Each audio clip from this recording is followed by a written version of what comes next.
이렇게 아름다운 계절에 갑자기 날씨가 시샘을 부리네요.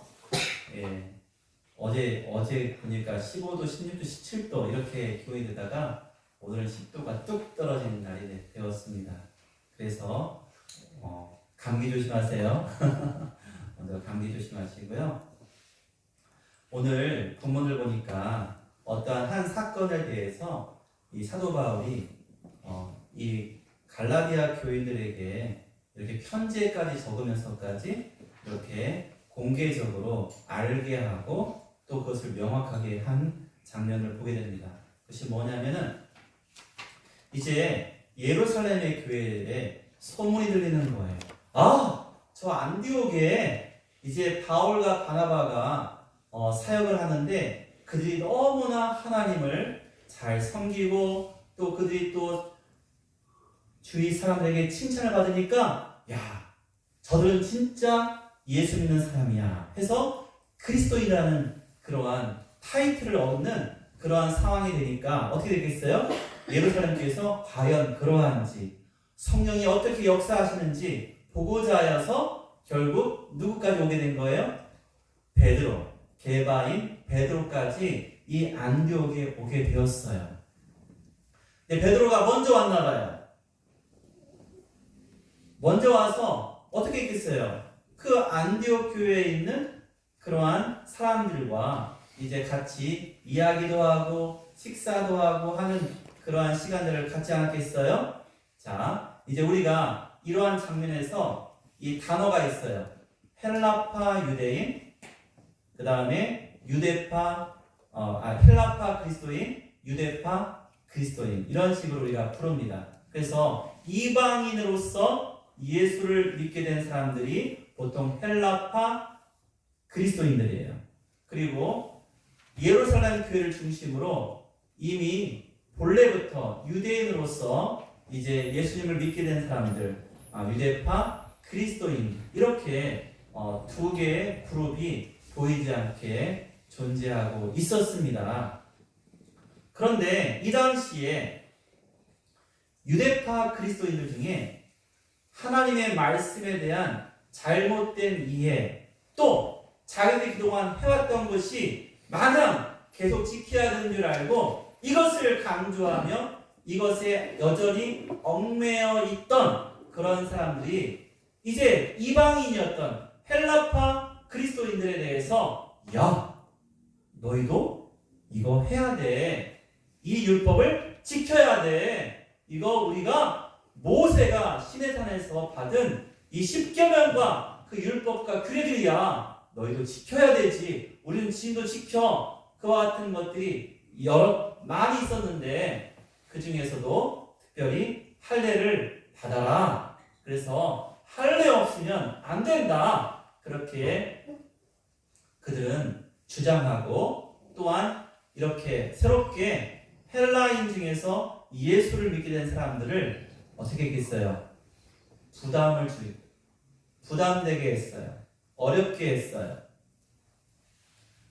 그런데 이 사도 베드로가 이 안디옥에 와서 자기가 먼저 와가지고 이제 바울과 바나바와 이방인이었던 헬라파 그리스도인들과 함께 식사를 했습니다. 얼마나 좋아요. 그럼 식사가 중요하잖아요. 식사하면서 어떤 얘기 했겠어요?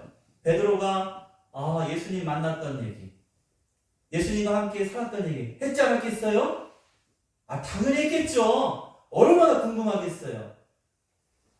바나바와 바울, 예수님과 함께 3년 반을 다닌 그 12제자에는 속하지 않지 않습니까? 더구나 바울은 살아생전에는 예수님을 보지 못하지 않았습니까? 그러니 얼마나 베드로에 대해서 많은 사람들이 관심을 가지고 왔겠어요. 그리고 그 자리가 얼마나 좋았겠어요. 여러분 생각해 보세요. 여기 베드로가 왔네. 베드로가. 저 말고 베드로가 베드로. 그리고 같이 내려가서 식사했단 말이에요. 그러면은 여러분 뭐 물어보고 싶으세요? 그때 왜 부인했어요? 이런 거 보고 싶으세요? 아니면 다시 내 양을 치라 먹이라 하실 때 어떠한 마음이 드셨어요? 여러분 이런 거 묻고 싶잖아요. 그러니까 그 자리가 얼마나 은혜롭고 정말 베드로를 통해서 예수님을 생생하게 그 말씀을 듣는 시간이 되지 않았겠어요? 그럼요, 얼마나 좋아요. 이게 완전 잔치예요. 말씀의 잔치, 은혜의 잔치인데, 자, 말씀드렸잖아요. 베드로가 성격이 급해요. 그러니까 먼저 후다닥 와버렸단 말이에요. 그런데 그 뒤에, 자, 그 당시에 여러분, 예루살렘 교회 수장, 실제로 베드로가 아닙니다. 실질적으로 예루살렘 교회 수장은요, 예수님의 형제 야고보예요. 누구라고요? 예수님의 형제 야고보. 우리가 야고보서 읽잖아요. 그 야고보서는 요한의 형제 야고보가 아니라 예수님의 형제 야고보가 쓴 편지예요. 그러니까 야고보가 사람을 보냈어요. 같이 가서 베드로 사도도 돕고 그곳을 잘 살피고 와서 그러니까 선교팀을 보내요. 선교팀을 어디로요? 예루살렘에서 안디옥으로 보냈단 말이에요. 그런데 베드로가 갑자기 슬그머니 나 여기 없었어 하고 도망가는 거예요. 그걸 누가 봤어요? 바울이 본 거예요. 아니 왜 갑자기 예수님 말씀 잘 전하다가 좋은 말씀 전하다가 되게 분위기 좋은데 그가 나갔던 거예요. 그가 슬그머니 나가는 거예요. 사도 바울이 이것을 캐치했어요. 그리고 보니까 그가 누굴 두려워했어요? 유대파 그리스도. 이들이 뭐 했다고요? 이방인들도 뭐 하라고요? 할례받아! 율법을 지켜! 라고 그렇게 한 사람들이 있었나 봐요. 이렇게 뒤따라오는 선교팀 중에. 그러니까 자기도 그것에 비난받거나 휩싸이지 않기 위해서 자기는 그런 일 없는 듯이 빠진 거예요. 그런데 오늘 말씀 보니까 누구까지도 유혹받을 뻔했다고요? 바나바까지. 바나바가 누구예요? 바울과 함께 이 교회를 사역하고 이 교회 교인들에게 하나님 말씀을 전했던 그 사람까지도 뭐 한 거예요? 베드로 때문에. 베드로가 빠지니까 바나바도 나도 뭔가 잘못하는 거 아니야? 내가 지금 행하는 것이 뭔가 잘못된 거 아니야? 하고서 그렇게 뒷걸음질치는 그러한 사태가 임했다는 거예요. 이때 사도 바울이 자 보세요. 그냥 뒷담화한 게 아니에요. 어떻게 했다고 했어요? 오늘 말씀 보니까 대면하여 베드로를 어떻게 했다고요? 만나서 얼굴과 얼굴을 맞대고 말을 했다는 거예요. 당신은 사도 베드로요, 지금 잘못했습니다. 이러시면 안 됩니다 라고 한 거죠. 여러분 이게 얼마나 큰 용기가 필요한지 아세요? 천하의 베드로인데요. 천하의 베드로에게 사도 바울이 지금 막 이제 사도 바울은요 예수님 믿고 나서 얼마 되지 않은 거예요. 사도 베드로에게 사도 베드로여 당신이 잘못했다 라고 그렇게 말한 것. 여러분 이것이 얼마나 중요한지 몰라요. 저는 이 부분이 중요해요. 첫 번째 어떻게 했다고요? 대면에서 만났다는 거예요. 그럼 뒷담화하고 뒤로 말하고 하는 것 옳지 않습니다. 그를 대면하여 직접적으로 말을 합니다. 말만 했으니까 아니 그러니까 갈라디아서에 또 글로 써가지고 아니 창피하게 베드로 창피하게 오늘 우리도 알잖아 이 일을. 그 당시에 사람만 알았던 어떠한 이야기가 아니라 오늘날 우리도 알아요. 왜 그랬을까요? 우리도 자칫 베드로와 같이 은혜의 진리가 예수님께서 완성하시고 이제 그렇게 하면 안 되는 그러한 율법에 여전히 가둬두려고 하는 그와 같은 잘못된 행동, 그래서 은혜의 진리가 왜곡되는 것을 우리는 가만두어서는 안 되는 것입니다. 여러분, 이것이 얼마나 중요한지 모르겠어요. 얼마나 중요한지 모르겠어요. 예전에요, 다 아시잖아요. 우리 사랑님께는 기타 치고 했나요? 드럼도 쳤으니까 기타는 아무것도 아니잖아요. 예전에요, 제가 어렸을 때가 한 70년대 후반, 80년대 초반만 해들어요. 교회 중에서 청년들은 막 기타 치고 하다가요, 장로님 뜨잖아요? 기타 치워요. 아, 진짜로 그랬어, 진짜로. 왜냐면 혼나요, 와가지고. 진짜 혼났어요. 어디서 띵까. 그러면은, 잘 보세요. 어떤 일이 있냐면은, 그들하고 누가 이렇게 있어요? 전도사님이 같이 있어요. 전도사님이 그 자리에서 몰래 도망가요. 그 누가 같은 거예요? 누구 같은 거예요? 딱 베드로네, 딱 베드로. 맞죠? 딱 베드로야. 자기는 그 자리에 없는 듯이, 아무 일 안 한 듯이 그렇게 했단 말이에요. 여러분, 무엇이 중요합니까? 기타? 여러분, 어떠한 물건과 악기가 선과 악이 아닙니다. 그걸 통해서 우리가 뭘로 사용하느냐가 중요한 거죠. 그 악기를 통해서 하나님을 찬양하면 그것이 귀한 거예요. 여러분, 우리를 질그릇이라고 표현하잖아요. 질그릇에 무엇을 담습니까? 개밥을 담는 밥그릇. 그렇지만 그 질그릇도 예수 그리스도라는 보화를 담으면 세상을 가장 값진 그릇이 되잖아요. 그런 것처럼 그런 기타나 또는 이와 같은 어떠한 이방들과의 교제, 이런 것에 마음이 확신이 없이 그렇게 자기의 믿고 있는 바를 옳게 나타내지 못하고 왜곡시키면 여러분 안 되는 것입니다. 여러분, 이러한 일들을 우리는 조심해야 돼요. 여러분, 비단 아까 기타 얘기만 했는데요, 그러한 일들이 많이 있습니다. 모르겠습니다. 여러분, 저는 여러분이 약주 잠깐 드시고 하는 거 저는 아무렇지도 않아요. 괜찮습니다. 담배 피는 것도 괜찮습니다. 괜찮아요. 그런데 여러분이 누구를 만나기 위해서 또는 그러한 사람들을 또한 가르치고 교제하기 위해서 그 자리에 있게 되는 것, 여러분, 그것은 하나님의 뜻 안에서 여러분이 온전히 복음 안에서 여러분을 철저히 지키면서 할 수 있다면 여러분 그것은 행하셔야 돼요. 그리고 그렇게 교제해야 됩니다. 그런데 그러한 무엇에 대해서 누가 나를 오해할까봐, 너도 그러니? 너도 피웠니? 당신도 드셨어? 이런 말에 우리가 혹 그것이 나의 어떠한 명예와 나의 믿음에 대한 평가가 될까봐 두려워서 여러분 숨는 행위, 여러분 그것은 어쩌면은 그 앞에 있는 상대방들이 어떻게 있어요? 그것을 보면 이 사람은 나와 함께하지 않는구나.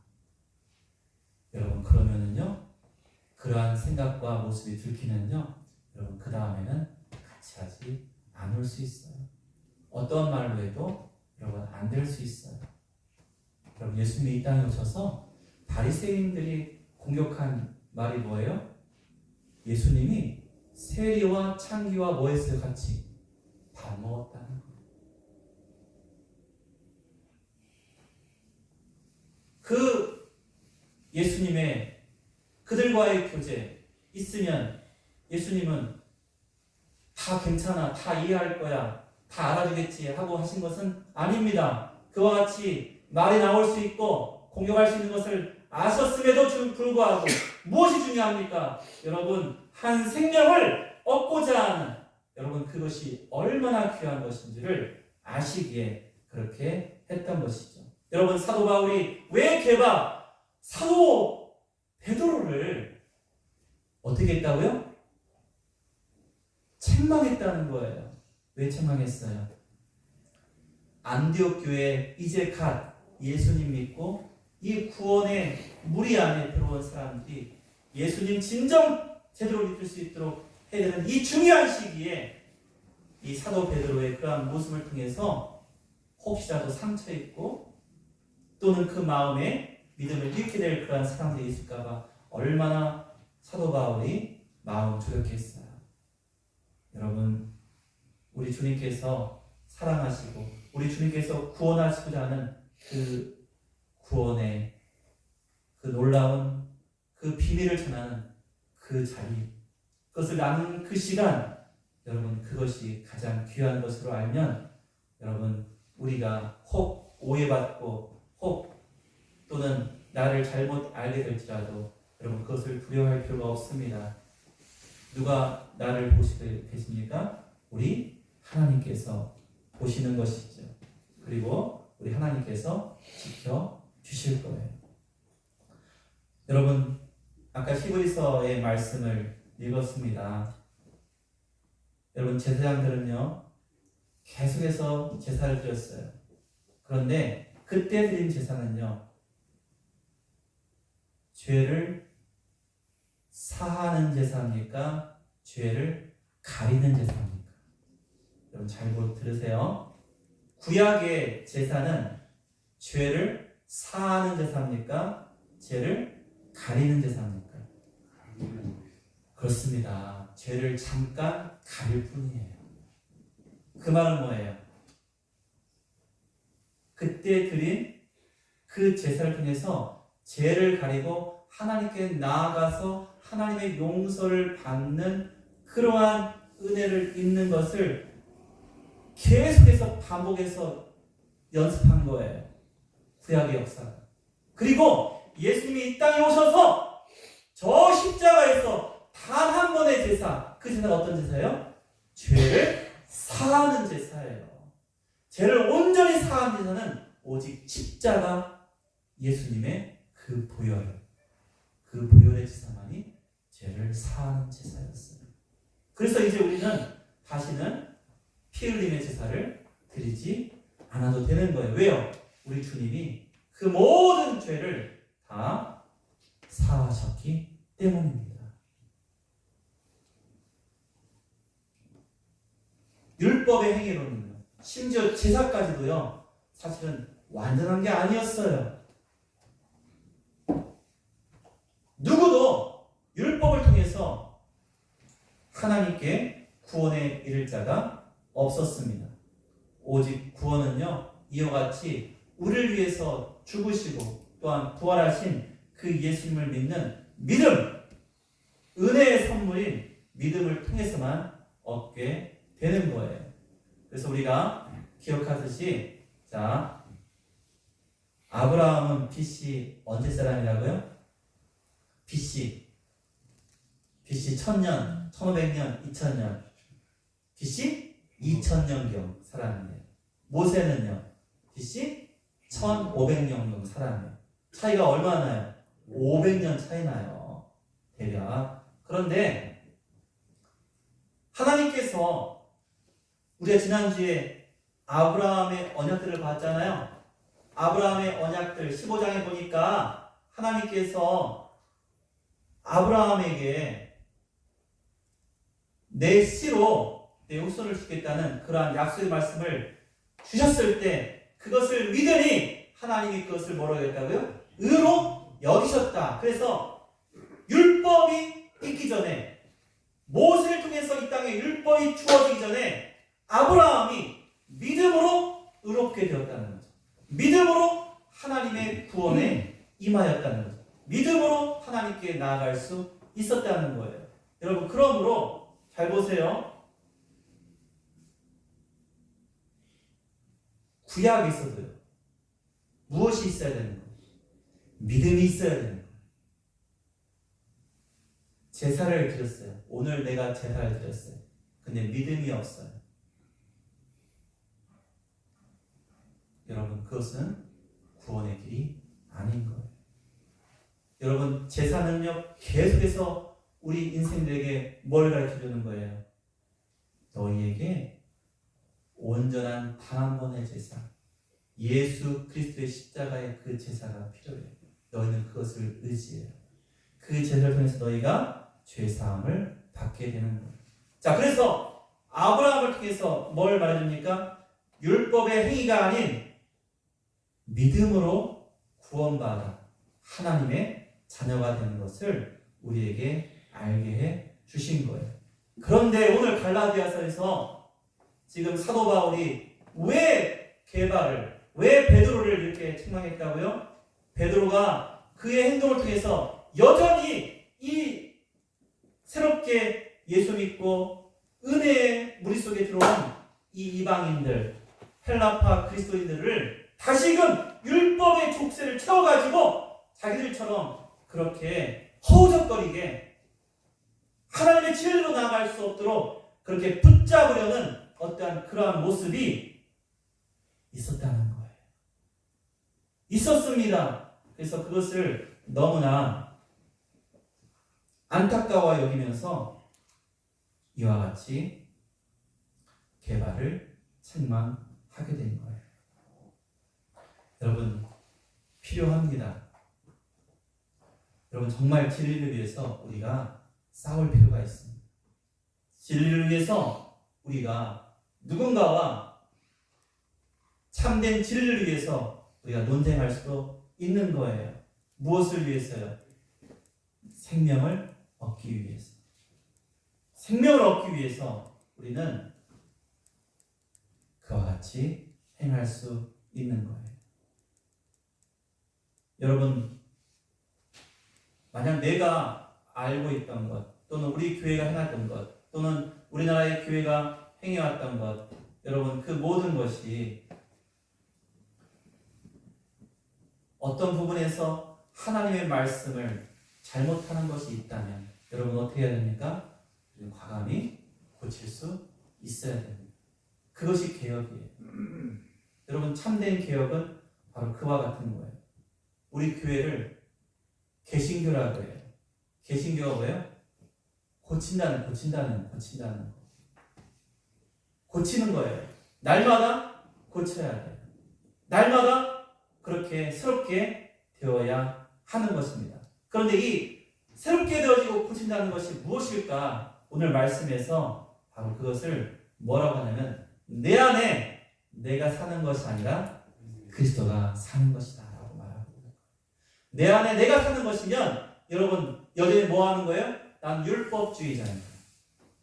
나는 거룩하다. 나처럼 해라.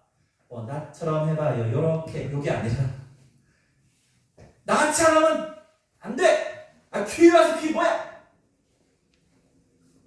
여러분 그렇게 책망할 수 있습니까? 자녀들에게 우리가 자신 있게, 물론 자녀의 문제는 다를 수 있어요. 내가 부족해도 자녀는 어떻게 해야 돼요? 옳게 가르쳐야죠. 여러분, 강도 아빠가 자녀한테 야! 강도 지내라! 이렇게 안 가르치잖아요. 이제 혼난다. 너 그러면 안 돼. 너 그러면 감옥 가. 자기는 그렇게 하면서도 그러지 않겠어요?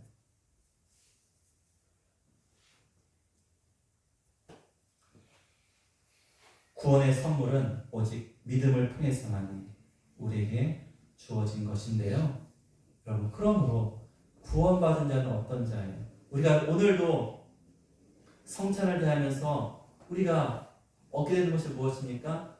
여러분, 우리가 우리를 위해서 찢으신 그 몸과 흘리신 그 보혈을 우리가 먹고 마시며 우리 주님의 죽으심과 부활을 또한 기념하며 감사하면서 여러분 뭘 하려고 하는 거예요? 도대체 왜 하는 거예요? 이것을 왜 합니까? 내가 죽었다. 내가 예수와 함께 십자가에 못 박혀 죽었다는 것을 다시 한번 확인하는 거 아니에요? 그리고 또 뭘 확인하는 거예요? 내가 그리스도와 함께 부활하였다. 다시 살았다. 그러므로 이제 내 안에 사는 것은 내가 아니어야 된다는 거예요. 내가 아니어야 된다는 거예요. 그런데 여전히 내가 살아있어요. 여전히 내가 살아있어요. 그래서 나의 말을 하고 나의 생각을 말하고 그리고 나의 주장을 굽히지 않고 내 삶의 모습을 고치지 않고 그렇게 살아가는 모습이 있다면 여러분, 그러면 이것은 잘못된 것이에요. 나의 생각이나 감정이나 지식이 나를 주장하는 것이 아니라 그리스도의 지혜와 그리스도의 사랑이 나를 주장하게 하는 것, 바로 그것이 내 안에 그리스도가 사시는 방법이에요. 여러분, 한 50대, 예전에는 50대 그러니까 굉장히 나이 많은 분으로 아는데, 제가 지금 50대 되니까 50대가 아무것도 아니고, 또 우리 사랑의 교회에서는 50대는 예, 그러네요. 그런데 이 어렸을 때 들었을 때 50대는 굉장히 나이 많았는데, 여러분, 제가 제 아버님이 저보다 어린 나이에 돌아가셨어요. 제가 훌쩍 그 나이를 넘겼네요. 그런데 아직도 어린 것 같아요. 근데 어릴 때 분명히 이 나이는 그렇게 어린 나이가 아니었는데, 한 50대, 자, 이야기 드릴게요. 50대에 한 세상에서 별로 인정받지 못한, 그리고 말썽쟁이, 그리고 어디 가나 사람들이 꺼려하는 그러한 사람이 있었어요. 근데 그 사람이 예수를 알게 되었어요.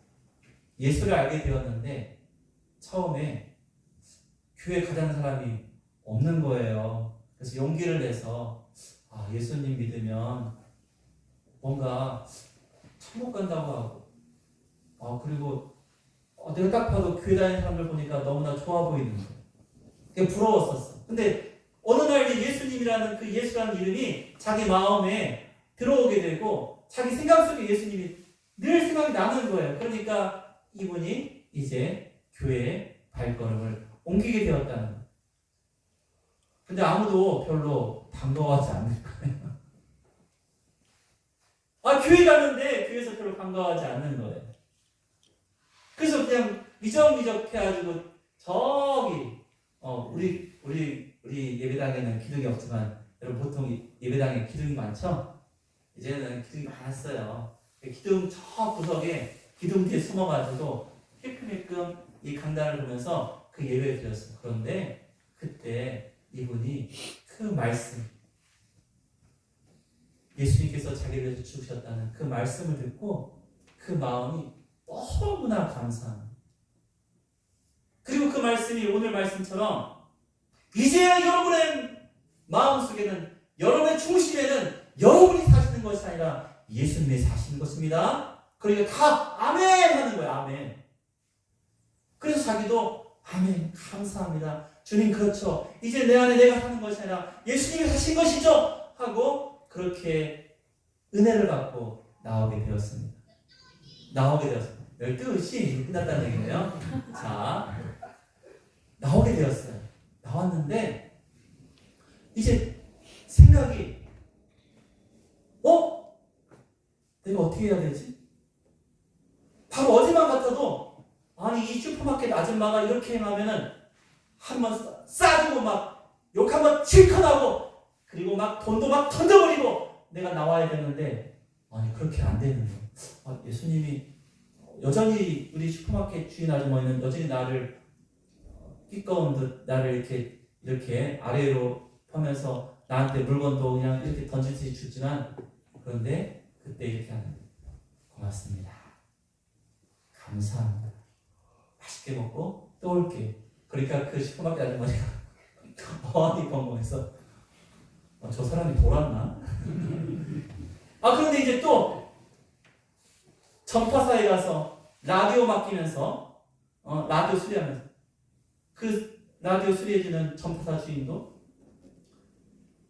재수없게 왜 왔어 이 사람 이런 투로 이제 대하는데, 이제 맡기고 가면서 감사합니다.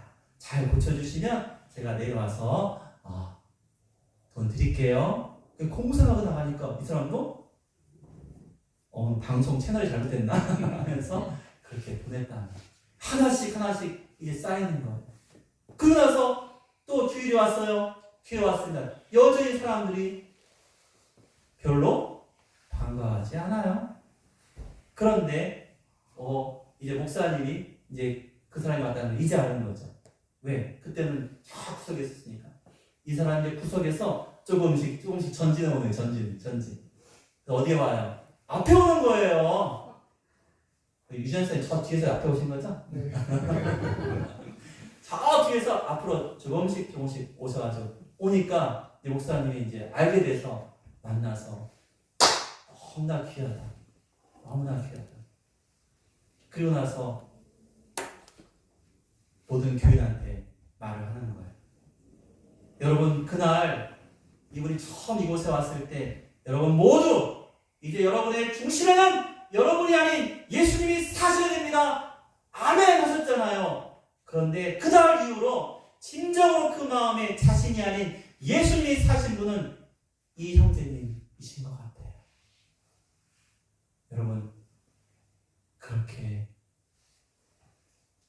그 모든 교인들이 일단 말과 혀로만 사랑하는, 행함과 진실이 없이 말과 혀로만 믿고 아멘하고 그렇게 겉으로만 기도할게요, 감사합니다 이렇게 했던 그러한 모습들 다시 한번 자신을 돌아보는 계기가 되었고요. 그분이 짧게 간증을 하게 되었는데 그렇게 말하는 거예요.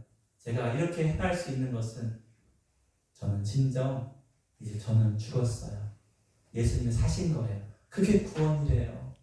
저는 성경 잘 모르는데 그날 말씀을 드리니까 이제 내 힘과 내 지혜와 내 능력으로 사는 것이 아니라 예수님이 주신 지혜와 사랑으로 산다고 하면은 이제 나는 죽어야 되니까 내 성질을 죽이고 내가 그렇게 살게 되었습니다. 너무 감사합니다. 지금도 부족하지만 그러나 이렇게 살려고 합니다.